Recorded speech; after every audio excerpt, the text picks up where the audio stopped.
Well, I'm here in Leisure World in Montgomery County, Maryland, and I'm here to lay out why the Obama plan is going to actually strengthen Medicare, give them more access to doctors, seniors, and increase the longevity of the trust fund. Medical charges have put a lot of people into desperation. They're losing their homes, they're losing everything. Our healthcare system needs a lot of change, and most important is to provide healthcare for everyone and in an affordable fashion. I don't think anybody in this country should go without health care. We've got to do it, and we've got to do it now.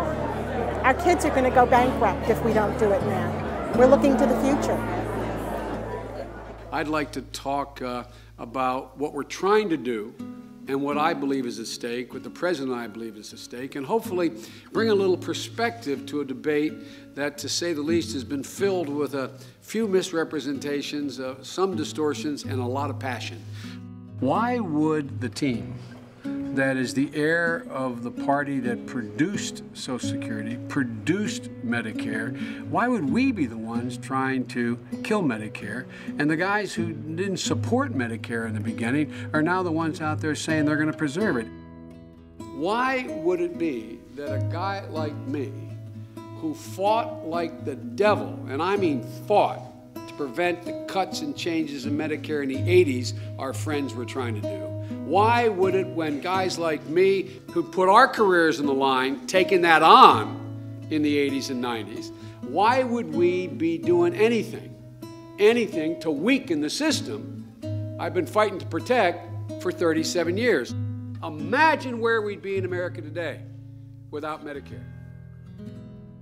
Well, what I heard was a lot of questions relating to the myths they've heard about, everything from we're going to limit our access to our doctors, we're going to have to wait in line now, and a whole range of things that they've been fed through the media and the disinformation that's out there. My mom won't move to Washington. She likes my house where it is in Wilmington, and she won't come to Washington. About 3-4 weekends ago, I walk in, give her a kiss. She said, "Joey, what about these death panels?" And I said, "Mom, I'm trying to kill you." She said, "I'm serious, Joey. What about these death panels?" I said, "Mom, it's hokum. It's a bunch of malarkey." And then I explained it to her. Folks, no one is going to sit down and tell your doctor anything about how to care for you, where we're all going to get to at that end of life period. It's malarkey. Can you imagine? The guys that set up Medicare setting up death panels, right? That's a good deal. Come on.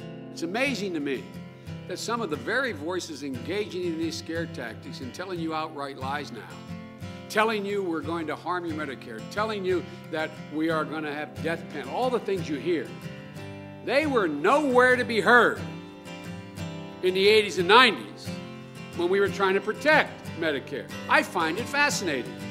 And we, the heirs of the party that produced Social Security, that insisted on Medicare, that we're the ones that are going to gut it.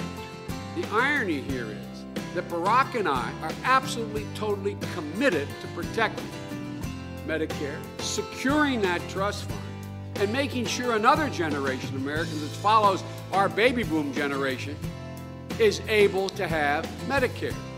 The response was overwhelmingly positive, and people were coming up saying, "Thank you for clarifying this." And the general point I made was, seniors will be better off under the Obama health care plan. It's as simple as that. I know that you can fight like hell for things that you believe in.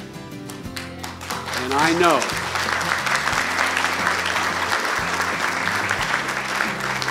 know right now we need you to stand up and fight for Medicare again.